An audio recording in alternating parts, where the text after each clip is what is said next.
Bueno, pues buenas tardes, gracias a Fundación Civismo y gracias a vosotros por haber venido, de verdad sois unos santos y por esto os vais a ir al cielo. Por las otras cosas que habéis hecho no, pero por esto vais a ir al cielo. Bueno, no vamos a hacer una cosa tan divertida como la última vez, la última presentación que hicimos, bueno, la única en realidad. Y es que como había que ahorrar tiempo, porque era tarde, el único que habló fue Rafa. Rafa habló y yo me puse de pie y actuaba. Hice como Marcel Marceau, hice mímica mientras él hablaba. Fue muy divertido, la gente Sí, fue muy divertido para Carlos porque me avisó según entramos.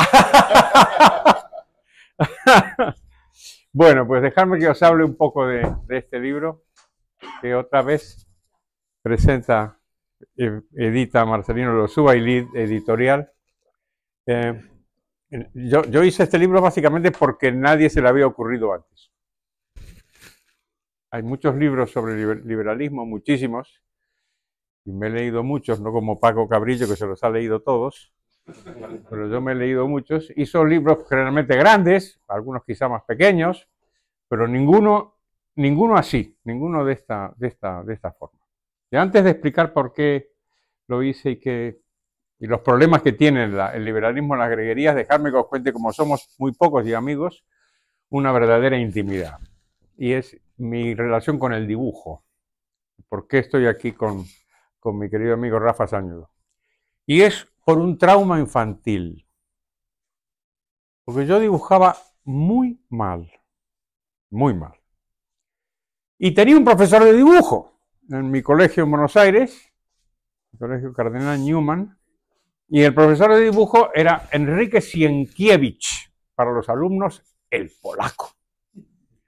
Pues el polaco Sienkiewicz era un hombre simpático y un pintor de cierto renombre en Argentina, pero desconocía las nuevas técnicas pedagógicas, que consisten en que hay que animar al alumno y no hay que frustrarlo. Él esa parte de la pedagogía la ignoraba. Y entonces, cuando yo le entregaba todo ilusionado mis dibujos, los tiraba al suelo y decía: Rodríguez Brown, esto es una mierda. Pues claro, después de estos comienzos poco promisorios, pues nunca pude dibujar, claro está. Y entonces lo compensé teniendo pasión por los dibujos y especialmente por las viñetas. Ya sabéis que tengo la fortuna de que en mis dos patrias hay dibujantes muy buenos y hay viñetistas muy buenos. Aquí presente está Borja Montoro, aparte de Rafa Sañudo. Y todos los días, los que sois oyentes, sabéis que cuento yo todos los días una viñeta en la radio. Y siempre me ha gustado mucho la cuestión del dibujo, a pesar o quizá a causa de ese trauma infantil. Y por eso, cuando se me ocurrió las greguerías, le dije a Rafa si se atrevía a poner su nombre junto al mío. No quería. No quería porque tiene familia. Estas cosas se comprenden, claro. Al final, en fin, lo de siempre, sobornos, amenazas, en fin, lo habitual, le convencí y por eso está este libro tan bellamente ilustrado. Bueno, pues dejadme que os cuente un poco. Lo de la greguería, esta idea maravillosa de Ramón como de la Serna, la verdad es que no ha sido muy continuada, no ha sido perdurable, en el sentido que no hay muchos libros de greguería sobre cualquier cosa, ¿no? Y cuando se me ocurrió hacerlas para lo del liberalismo, pensé que era una especie de osadía, porque siempre hemos dicho, los liberales, que si hay algo que nos distingue de los socialistas, es que su pensamiento es más sencillo que el nuestro. Ellos funcionan con consignas. Entonces el socialismo es casi una aplicación pueril del sentido común. ¿La vivienda es cara? Pues se prohíbe que suba el precio. Y ya está, ¿no? ¿Que es malo que los trabajadores sean despedidos? Se encarece el despido. Y así todo. Todos funcionan con consignas, es decir, ignoran los matices y las complejidades del mundo real. Y siempre hemos presumido los liberales de que nosotros no somos como ellos. Y nuestras ideas no pueden condensarse en consignas. Bueno, pues aquí está. He hecho una cosa que parece a primera vista que podía ser una osadía. Los que tengáis la generosidad o la temeridad de leerlo, pues ya veréis a ver si se ha conseguido esto o no. Mi única defensa es que en realidad, cualquier pensamiento puede ser condensado, incluso un pensamiento complejo. Siempre que uno tenga detrás, digamos, un cuerpo doctrinal que sea lo suficientemente sólido como para amparar una serie de reflexiones que pudieran parecer que son demasiado sencillas. Pero en fin, una greguería es, como decía Ramón, el buscapiés del pensamiento, que es una idea preciosa. Ya no se usan los buscapiés, ¿no? O sea, la gente deben estar prohibidos, ¿no? Por la pirotecnia, ¿no? ¿Os acordáis lo que eran los buscapiés? Esa cosa que tiraba. Bueno, es una idea preciosa de Ramón. O sea que sí, yo creo que la greguería puede valer como un buscapiés del pensamiento. Y cuando empecé a hacerlas, pensé que igual había que ponerle un límite, había que ser una cosa corta. Las greguerías de don Ramón son numerosísimas, ¿eh?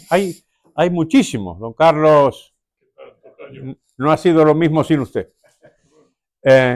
Son numerosísimas. A lo mejor lo que pasa es que Ramón, aparte del pequeño detalle de que era un genio, escribía sobre cualquier cosa.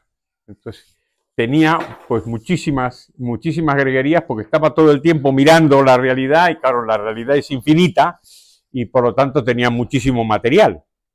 Y aquí la cuestión del liberalismo o bien tiene menos material de lo que yo pienso o a lo mejor no fui capaz de extraerle más material. De cualquier manera, cuando uno empieza con algo, lo normal es que se desarrolle por su propio pie. Entonces, por ejemplo, yo tengo una sección en la radio que se llama Canciones Económicas, y algunos que quizá habéis escuchado, que se me ocurrió hace años, hablando con Carlos Alsina, y le dije, oye, pues nadie hace una sección en la radio que sea Canciones Económicas. ¿Qué te parece si lo hacemos? Se quedó un momento en silencio y me dice, empiezas el lunes. Y empecé el lunes, y hace 13 años que todos los lunes canto, interpreto en el sentido no analítico, analítico, no musical, una canción económica. Y entonces la gente me dijo, pero claro, ¿cómo haces para encontrar una canción económica todas las semanas? Hay miles, o sea, sobran. Entre otras cosas porque la economía está en todas partes. Y como me gusta decir, siempre la economía no es una parte del mundo. La economía es una forma de mirarlo. Entonces, claro, tú miras el mundo y el mundo es infinito. Entonces siempre puedes encontrar alguna idea económica en una canción. Y algo parecido pasa con las greguerías. Me he puesto a pensar y ya para las siguientes ediciones que hagamos, y esperemos que vender muchísimos ejemplares, porque si no, Marcelino entra en una especie de colapso. Claro. Es un hombre materialista en realidad. O sea, es que no aprecia el espíritu, el arte, no, él está siempre con la cuenta de resultados, estas cosas.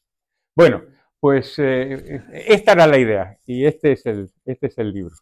Y ahora quiero que Rafa os cuente algo, no de su vida, que es una vida triste. Una vida triste, complicada. La parte de la prisión no la contaría yo. No la contaría yo. La persecución de tus acreedores tampoco. En fin, saluda. Y ya está. Pues a mí me hizo mucha ilusión. Bueno, Carlos miente, porque realmente el que le propuse colaborar fui yo a él, no vino a verme él a mí. Y acabamos una de las comidas que hacemos habitualmente con Borja y con Tomás y con José María, y le dije, podríamos hacer un proyecto juntos. Y como es liberal de verdad, me dijo, pues mira, ya lo tengo. Dice, estoy haciendo un libro de greguerías, dice, me lo vas a ilustrar. Y la verdad es que me quedé así porque a mí me hace muchísima ilusión, porque Ramón Gómez de la Serna es un personaje que a mí me ha fascinado siempre. El primer trabajo que yo tuve fue un verano como secretario de Luis Escobar, que era casualmente amigo de mi padre, pero vecino, y yo empecé a trabajar ahí. Y siempre contaba una anécdota, que la contaba muy divertido, de que Ramón, cuando era jovencito, habían tenido una discusión por algo, porque él había hecho un comentario con alguna amiga o con algún amigo de Ramón, y el insulto que le dispensó le llamó puerilín, que es una cosa como muy de Ramón, ¿no? Porque entonces Luis Escobar me presentó al que luego fue mi mentor y el maestro y el que me enseñó un poco todo lo que sé hacer, que es Paco Nieva. Y Paco era un forofo de las greguerías, ¿no? Entonces me las puso, empecé a leerlas, empecé a estudiarlas, y el humor gráfico es algo que me ha gustado toda mi vida, y a lo que, digamos, de todas las cosas que hago, es quizá la que más disfruto, la que más me gusta. Y no deja de ser, en el fondo, tiene un componente muy grande de la greguería, ¿no? de Ramón. Pero bueno, volviendo al encargo del libro de Carlos, creo que es un liberal de pacotilla, porque me propone ilustrar las greguerías. Y digo, bueno, pues ilustraré las 200, 300 greguerías. Y yo pensaba que tenía que ilustrar todas, ¿no? Y me dice, no, sí. Aunque hagas 15, 20, es suficiente. Digo, pues vale. Y entonces, cuando hablamos de los emolumentos, me dice, a medias. Entonces digo, bueno, pues realmente es liberal en sus amistades, porque en lo que es empresarialmente es un mal negocio para ti, porque el que ha hecho el trabajo de verdad aquí es Carlos, que se lo ha currado. Yo he tenido el placer de ilustrar esas 15 o 20 y divertirme con él, porque se las iba mandando, íbamos haciendo comentarios. En las que he ilustrado yo hay una especie de segundo comentario del perrillo, que es un poco lo que añadía yo, ¿no? Y cogíamos un poco la greguería que tú habías hecho y luego el perro contestaba. Y nada, la verdad es que ha sido un encargo muy bonito y me lo ha hecho pasar mal, porque la primera intervención juntos fue en la Feria del Libro, en pleno junio, hacían 40 grados y el libro era con chaqueta, con corbata, y por supuesto que esperaba que yo pues también no me quitase la chaqueta, así que sudé a chorros. La segunda intervención me soltó a cascoporro según entré, tú hablas y yo hago mimo, y así fue. Y aquí venía asustado a la tercera. Fenomenal, muchas gracias, Rafa. Pues antes de que os damos la palabra, nos gustaría charlar con vosotros un par de comentarios. Primero, yo te dije que íbamos a dividir nuestra remuneración por 2, entonces mitad para cada uno. Hay una cuestión aritmética, y es que la mitad de 0... Puede ser muchísimo. Infinito. Entonces, o sea que lo primero es eso. Es verdad que vamos a compartir los emolumentos, pero no te vayas a creer que van a ser cuantiosos. Yo llevo muchos años con Marcelino y de verdad he aprendido sinceramente lo que es la miseria. Mi último comentario antes de pasaros la palabra es una pequeña nota sobre la cuestión de la política, ¿no? Con el liberalismo pasa algo bien curioso, que es justo lo contrario del populismo. Sí, nadie se llama a sí mismo populista. Los populistas no se llaman a sí mismos populistas, ¿no? Dicen que son otra cosa, progresistas, pero nadie dice, yo soy populista, aquí me presento.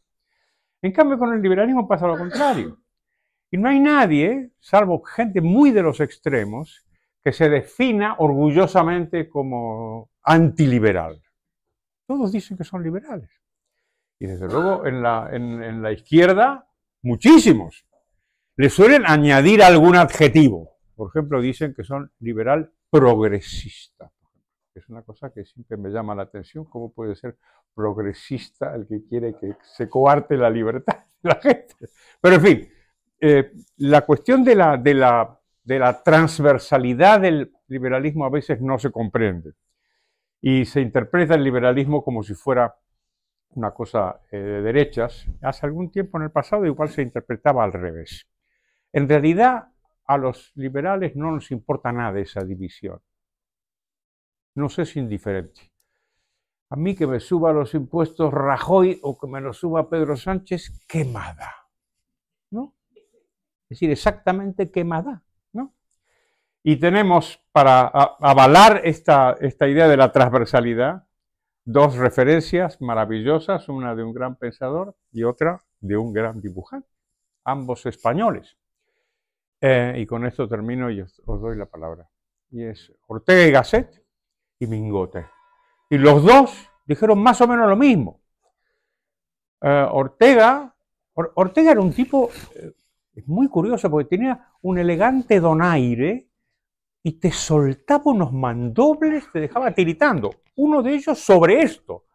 Dijo, pero tranquilamente, en el prólogo para franceses de la Revolución de las Masas, dijo, ser de derechas es igual que ser de izquierdas. Son solo dos de las muchas maneras que tiene una persona de ser imbécil. Ortega y Gasset. Y Mingote más o menos en la misma dirección. Famosísima viñeta del niño que le dice al abuelo, abuelo, ¿hay que ser de derechas o hay que ser de izquierdas? Y dice el abuelo, lo más importante es no ser gilipollas. Bueno, que muchísimas gracias y encantado de hablar con vosotros. Si queréis hacer alguna pregunta, comentario, en fin, alguna amenaza. Venga, Borja. Has escrito el libro porque tenías ya una colección de librerías, las has ido anotando a lo largo del tiempo, ideas que se te iban ocurriendo y entonces, ya tengo aquí una serie. Entonces voy a hacer un libro, y luego has añadido algunas más, o te has propuesto hacer el libro y las has fabricado expreso. Más bien lo segundo. Más bien lo segundo. O sea, que es una tarea. Es una tarea nueva. Lo que pasa es que uno, que ya tiene algún año que otro, pues ha ido acumulando cosas, acumulando ideas. Por ejemplo, Marcelino mencionaba el diccionario políticamente incorrecto, por ejemplo. Eso es una especie de prehistoria de la greguería. No son tan breves las definiciones, la mayoría. Pero sí, había algún material anterior del cual yo pude extraer. Pero esencialmente es un proyecto nuevo. Como este que habla se llama Borja Montoro, que es uno de los grandes dibujantes. Fuimos compañeros en La Razón, en la época precisamente de Rajoy. Exactamente. Y yo siempre le llamaba, por obvias razones, Montoro el bueno. Por obvias razones. Es un gran dibujante. Y este año, a la raíz de la muerte del Papa Francisco, me acordé de una maravillosa viñeta que dibujó Borja Montoro en La Razón, y es que se veía al Papa de espaldas saludando a la muchedumbre en la plaza de San Pedro, y el Papa pensaba, qué chasco se van a llevar muchos cuando comprueben que soy católico. Es una grandísima definición. Más. Rafa, ¿cuál le mandarías, qué greguería de Carlos, por quién le mandarías al actual presidente? Cualquiera de ellas. Le van a sentar todas igual de mal. Sí. Sí. Yo creo que no sería capaz de apreciar ninguna, me temo. Me temo. Sí. Claro, yo es que no he leído todavía el libro. No pasa nada. Pero quiero aprovechar la oportunidad de que estás aquí cuando hagan todas las consultas sobre el libro, que nos cuentes un poquito tu opinión, que nos des tu opinión sobre lo que ha pasado estas dos últimas elecciones locales de Argentina. Y no quería interrumpir, pero me gustaría escuchar. Esto me hace acordar a una vez que presentamos en el Banco de España un libro de una colección de clásicos y era como si fuera de Juan de Mariana, era una cosa del siglo XVII. Y entonces estaba Ángel Rojo, que era el gobernador del Banco de España, y entonces se acercó un periodista que ve ahí y le dijo, ¿qué va a pasar con los tipos de interés? ¿No? Entonces le dijo Rojo, mire, hablamos del siglo XVII. O sea, No, Carlos, no quiero que me cuentes lo que has dicho en la radio. Ya lo sé.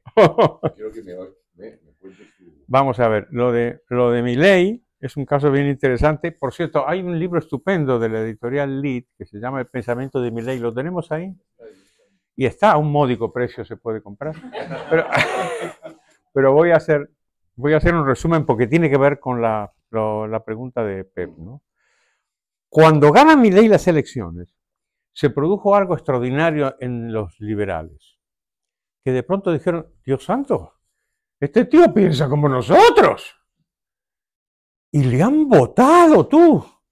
La mitad de los le han votado.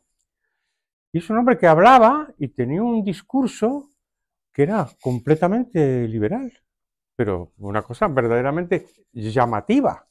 Probablemente como discurso articulado, seguramente más que cualquier otro presidente mandatario liberal que recordemos, más que Ronald Reagan o Margaret Thatcher, digo, en términos de discurso, de argumentaciones, Reagan y Thatcher no decían las consignas liberales tan radicales que decía Milei, ¿no? Entonces provocó un gran entusiasmo y de hecho en una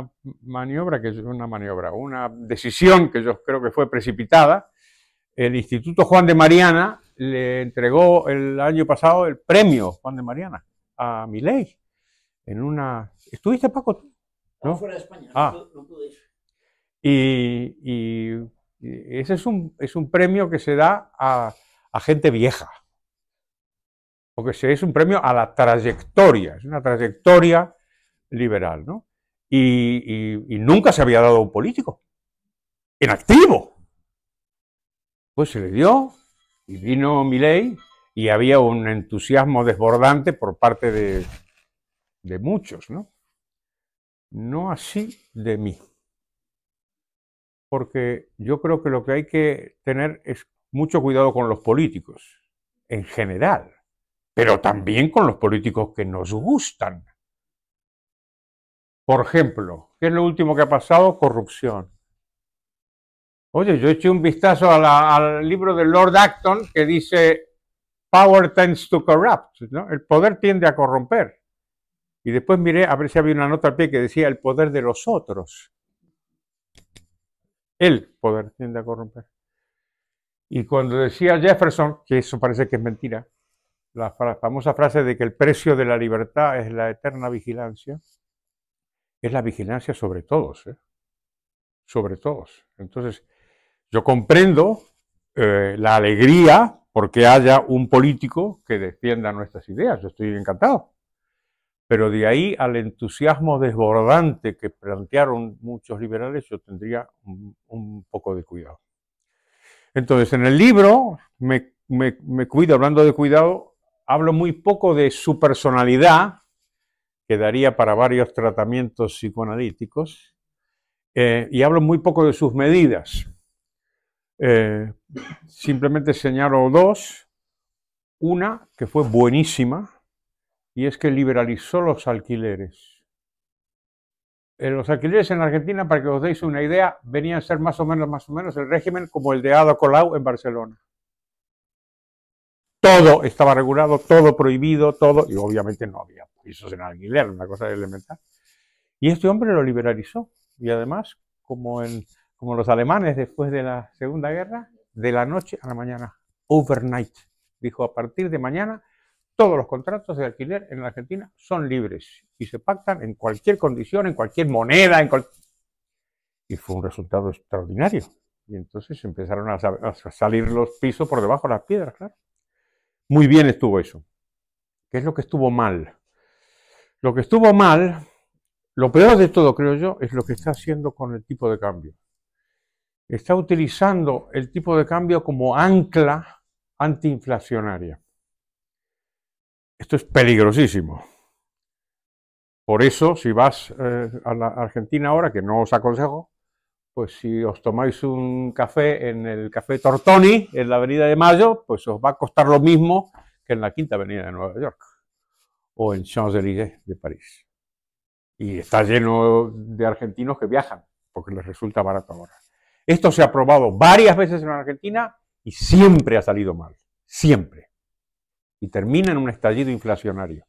Con los militares, con Menem, se ha hecho repetidamente, sale esto siempre mal. Y entonces le dio miedo hacer un ajuste todavía más radical del gasto público, que tampoco sé si se puede hacer, ¿eh? Estas cosas en el mundo de la política real. Entonces, ¿qué hizo? Hizo un ajuste pues, por lo más fácil, comillas, ¿eh? La obra pública se redujo a cero. Entonces, no se hace nada en Argentina. Pero quiero decir, no se reparan las carreteras. Entonces, mis amigos que tienen campo en la provincia de Buenos Aires, que tú, Carlos, has estado por ahí y les conoces, me hacen chistes, me mandan viñetas de unos marcianos que llegan a la Argentina y dicen, ¡ay! Había tantos agujeros que pensamos que era Marte. Ese tipo de cosas te pueden valer en un periodo muy corto, y si consigues que la economía vuelva a crecer. Si la economía no vuelve a crecer, entonces estás perdido, porque dejas un tendal, dejas todo el daño hecho por la reducción del gasto público y al mismo tiempo tienes un estallido inflacionario porque no te va a servir el ancla antiinflacionario. ¿Ok? Además, lo de la corrupción y además las formas y todo lo que ya sabemos de él. ¿Ok? Y después otra cosa, y es que los peronistas, ya sabéis lo que decía Borges de los peronistas, dice, los peronistas no son ni de derecha ni de izquierda, son incorregibles. Bueno, en realidad es un poco falso, porque son tan corregibles que son capaces de adaptarse a cualquier cosa. Y Perón en los años 40 era un fascista de manual, vamos, venía de la Italia de Mussolini, o sea que era un fascista de manual. Después fueron izquierdistas en los años 70, fueron liberales en la época de Menem. Menem tenía un discurso soi-disant, más o menos parecido. Y con Kirchner volvieron al radicalismo. Bueno, pues el tal Kicillof, por cierto, colega nuestro, economista, de pronto adoptó un discurso moderado. Y entonces se presentó diciendo, es como un centrista. No, somos de todos, no sé qué, no sé cuánto. ¿No? Y está en la provincia de Buenos Aires, que es la provincia más poblada de la Argentina, donde vive el 40% de la población, con una larguísima tradición peronista. Pues sumas todo eso y tienes este resultado que hemos tenido. La derrota estaba prevista siempre, ¿eh? Sí. Lo que pasa es que perdió por mucho. Perdió por mucho. ¿Vale? Entonces, paso siguiente, domingo 26 de octubre. Son las elecciones de medio término, de renovación del Parlamento. Entonces, ¿qué va a pasar ahí? Mi sospecha es que Milei puede tener un buen resultado. Mi sospecha. Porque yo creo que ahí, cuando se juega el partido en todo el país, y no en tu autonomía, puede haber una diferencia en el voto. Y hay mucha gente que ante la alternativa ya seria, digamos, de que los peronistas vuelvan a tener poder, va a preferir darle un voto de confianza a Milei. Yo, desde luego, si votara en Argentina y me presenta la alternativa de Milei o Kicillof, ¿qué quieres que haga? ¿Cuántas veces no hemos votado en España con la nariz tapada, Tomás Cuesta? Alguna que otra, ¿no? Bueno, porque esta es la política, ¿eh? Esta es la diferencia entre la política y el mercado. El mercado, si te obligan a elegir entre lo malo y lo pésimo, dices que no. ¿Por qué voy a elegir? Entre una camisa mala y una camisa pésima, no me la compro. O me voy a otra tienda o espero el año que viene. ¿Ah? La política no es así. O sea que veremos a ver qué es lo que pasa. Pero es una enseñanza interesante y vamos a ver, ¿no? La última maniobra es lo del Fondo Monetario. El fondo, no es el Fondo Monetario, es el... Eso es, el de Trump. Y entonces la pregunta es, ese dinero, ¿para qué lo va a utilizar? ¿Para qué? Porque tradicionalmente el Fondo Monetario Internacional, a quien Dios confunda, le da préstamos cuantiosos a la Argentina. La última fue Christine Lagarde, a quien Dios también confunda, que le dio a la Argentina el préstamo más grande de la historia del Fondo Monetario. Los argentinos no se lo devolvieron. Pues claro, son unos sinvergüenzas. No se devolvieron y se lo gastaron. Ahora, ¿qué va a hacer con esto? ¿Va a hacer lo mismo o va a aprovechar para dar un salto? Por ejemplo, lo digo bajito, ¿eh? Si quieres dolarizar, igual podría ser, ¿no? Igual podría ser. Pero en fin, muy bajito y no me citéis porque no estoy nada seguro de lo que va a pasar. Por supuesto que puede salir mal. La Argentina lleva saliendo mal un siglo. Argentina es el ejemplo perfecto de país fallido. Un siglo donde se aplicaron todas las políticas malas. Derecha, izquierda, militares, civiles, radicales, peronistas, conservadores, todos lo hicieron mal. ¿Que Milei es una esperanza? Pues yo creo que sí. Y a pesar de todo, a mi juicio lo sigue siendo. Venga, adelante. Yo con mis disculpas por haber llegado tarde, tampoco he leído el libro todavía, aunque estoy seguro de que lo voy a disfrutar mucho.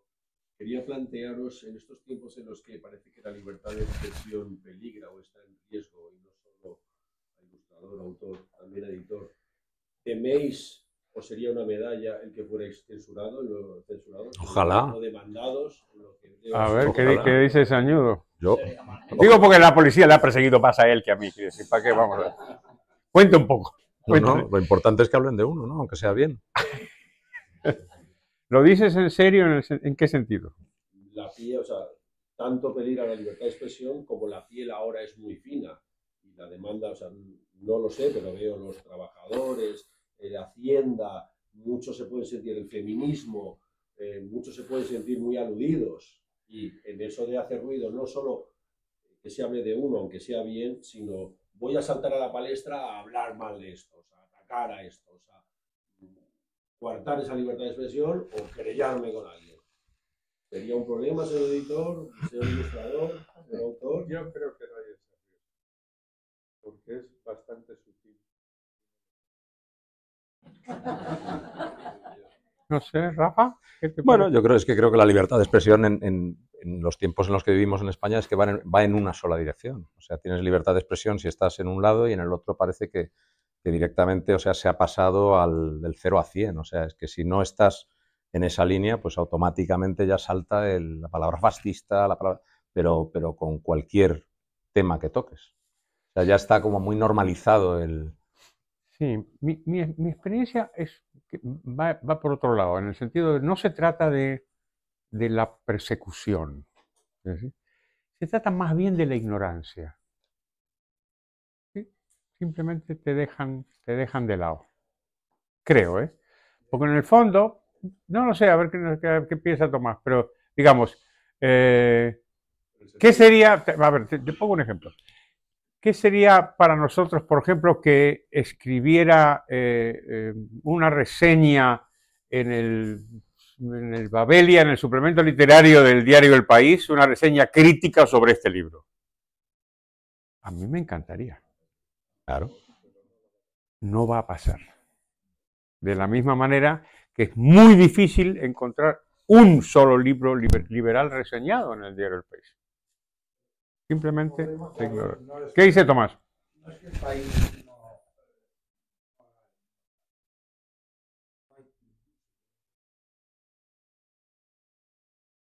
Antes sí había.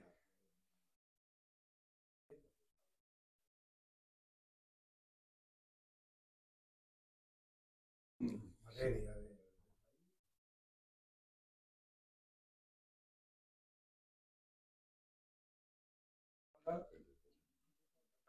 Todo lo que no quepa en... 140. Pero nadie sabe lo que es Madrid. Era Serna, pues... Es un público animoso este, ¿no? Mi madre le llamaba esto le comité d'encouragement. Dice, uy, todo va a salir fatal. Todo.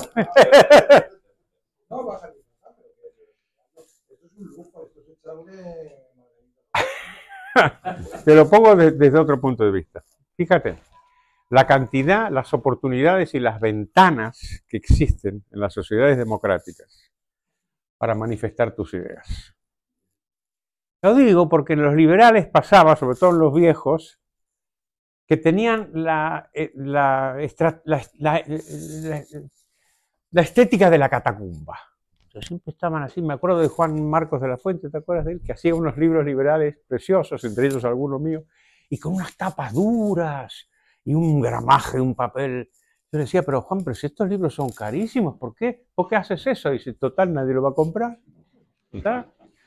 Eso era un poco la estética de la catacumba. Si estamos aquí, nos metemos, nos encerramos y como los primeros cristianos, pues a ver si nos salvamos de los romanos y que pase el temporal, ¿no es cierto? Esto ha cambiado. Y ha cambiado de manera muy radical, ¿eh? Muy radical. Y aunque los liberales son muy quejicas, mantienen todavía esta herencia de la catacumba, la verdad es que si tú haces ahora una fotografía del liberalismo y la comparas con la fotografía del liberalismo de nuestro tiempo, don Francisco Cabrillo, pues no, es irreconocible.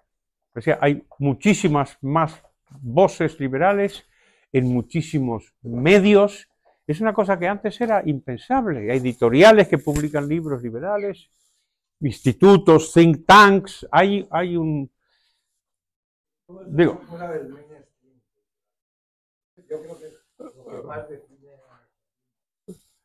eso es muy importante, eso que llaman ahora, por ejemplo, en Francia, la prensa ciudadana.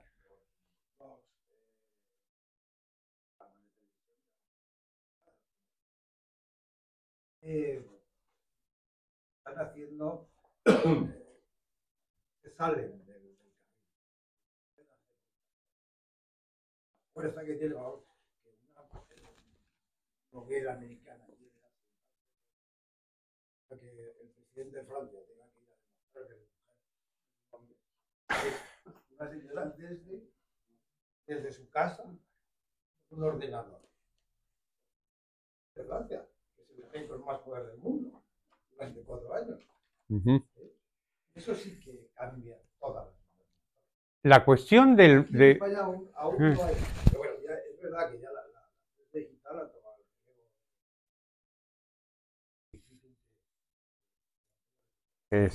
Eso es. La cuestión de los márgenes a la que hace referencia Tomás Cuesta, yo creo que es verdad, pero ¿qué otra cosa íbamos a esperar? Pero las ideas liberales son ideas muy extrañas, ¿no? Digo, son la verdad, ¿eh? Digo, y además, esto lo he dicho una vez, estamos bastante acotados, ¿no? Porque el liberalismo lo que sostiene básicamente que hay que respetar al prójimo. Así como el cristianismo dice que hay que amarlo, nosotros no llegamos tanto. Respetarlo, respetar al prójimo. ¿Cuántas formas hay de respetar al prójimo? Pues solo una, ¿no? Y respetarlo y dejarlo en paz. O sea, nuestro abanico de recetas, digamos, es bastante escueto.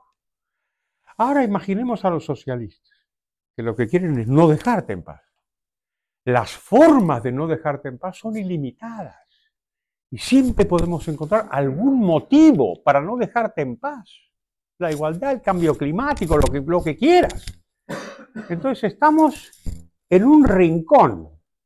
Y entonces mi moraleja es que está bastante bien este rincón. Quiero decir, estamos con un poquito más de aire.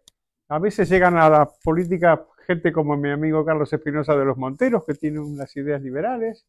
Y no hay muchos, pero alguno hay. Antes no había ninguno. Quiero decir, un poquito de ánimo, ¿no? No tengamos la tarde lúgubre. Sí, yo iba a comentar ahora mismo.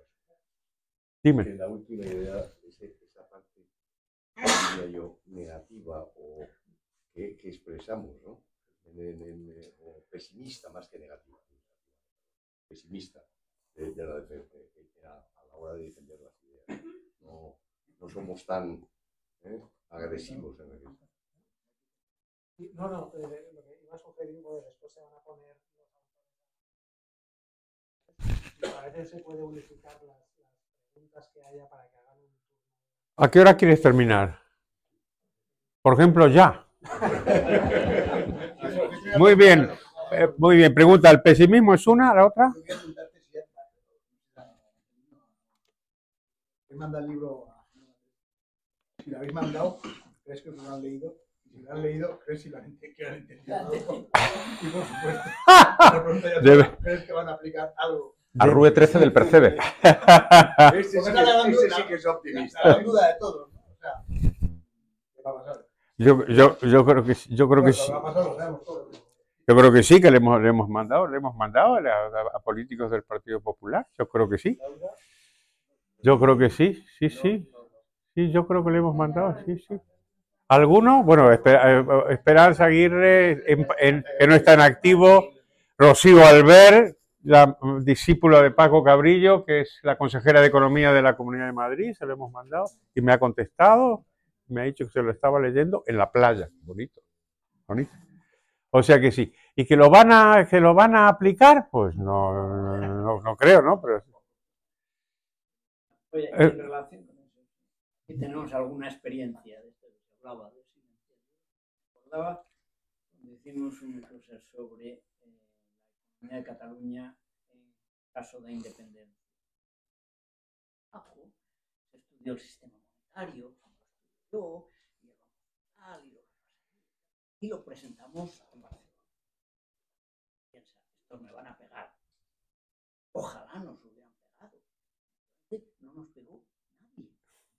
Fue la ignorancia absoluta. Aquello simplemente nunca existió.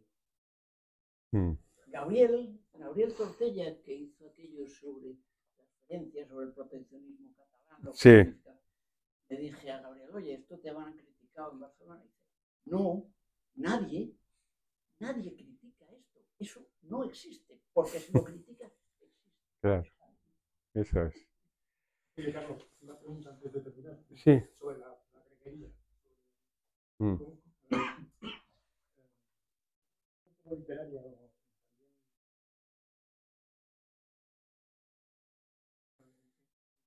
la greguería es un fenómeno muy particular, ¿no? Hay también una línea que parece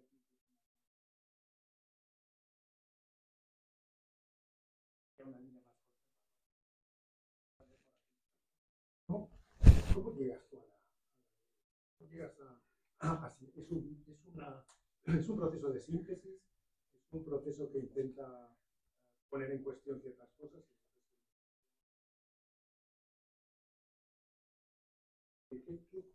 ¿Cómo te relacionas tú con el material verbal y conceptual que lleva a escribir en una frase?